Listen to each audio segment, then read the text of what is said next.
ለሁለት ሴት እህቶቼ በነፃ አስተምራለሁ። ምናልባት ልጅ ይዞ ቤት የተቀመጡ ኑሮ የከበዳቸው ስራ ያጣች ሁለት ሴት እህቶቼን ላርጎ ስልጠናውን በነፃ ሰጥቼ ኬሚካል ከየት እንደሚመጣ አሳይቼ ያለውን ነገር በሙሉ በቅንነት አሳይቼ ስራ እንድትጀምር አደርጋለሁ። ልጆቿንም ራሷንም እንድትረዳ አደርጋለሁ። ላርጎ አሰራር ብዙ ከባድ አይደለም። ከዛ እንደዚህ ከተሰራ ይህንን ቪዲዮ የምታዩ ወገኖች እባካችሁ ሼር አድርጉ፣ ለማን እንደሚደርስ አይታወቅም። እና ይህንን የመሰለ ላርጎ ይኸው እንደምታዩት በጣም የሚያምር ላርጎ ነው።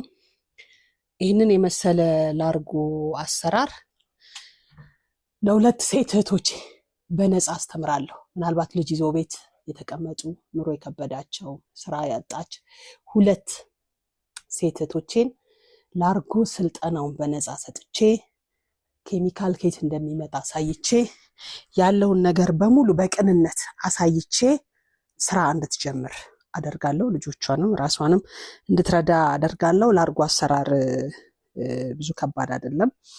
ከዛ እንደዚህ ከተሰራ በኋላ ይኸው እንደምታዩት ጄል ነው። በጣም የሚያምር አድርጌ ነው የሰራሁት። እኔ ሱቅ አለኝ፣ ጄሪካን ላይ ሞላና በየሱቄ እየወሰድኩኝ አደርሳለሁ። ሻጭ አለኝ፣ እዛ ይሸጣል። ግን ለጀማሪ እኔም ስጀምር እንደዛ ነው ያደረኩት። እንደዚህ አይነት ሃይላንዶች ይሰበሰብና በዚህ ሃይላንዶች ይሞላል ላርጎ። ከዛ በኋላም እንደሚደረገው በየሱቁ እየተዞረ ይከፋፈላል። ይሄው ይሄ ታጥቦ ነው፣ ውሃው ነው ይታጠብና ከዛ በየሃይላንዶቹ ይሞሉና በየሱቁ 10ም 12ም ብዛት ማስረከብ ነው። ቆንጆ ስራ ከተሰራ የመጀመሪያ ዙር ነው የሚያስቸግረው ሰው ላርጎን እስከሚያውቀው። ከዛ በኋላ እየተደወለ ስልክ እዛ ማስቀመጥ ነው። የተደወለ 10 አምጪ 5 አምጪ 20 አምጪ ይመጣል። እያለ አድማሱ ይሰፋል። ላርጎ ደግሞ ቤዝ ነው።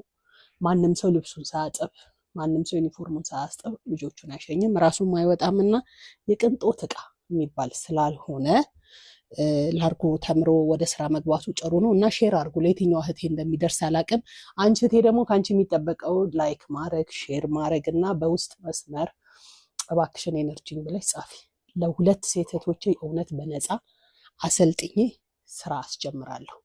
ነገሮቼ ደግሞ እየሰፉ ሲሄዱ ለሌላም ሰዎች በነፃ እያሰለጠንኩ ኬሚካል ከየት እንደሚመጣ እያሳየው ስራም ሲጀምሩ ክትትል እያደረኩ ወደ ስራ እንዲገቡ አደርጋለሁ በቅንነት። ከዛ ከሃይላንዱ ደግሞ ከፍ እያለ በደንብ ቀመሩ ሲገባ ደግሞ እንደዚህ አይነት ጄሪካኖች አሉ። እንደዚህ አይነት ጄሪካኖች በተለምዶ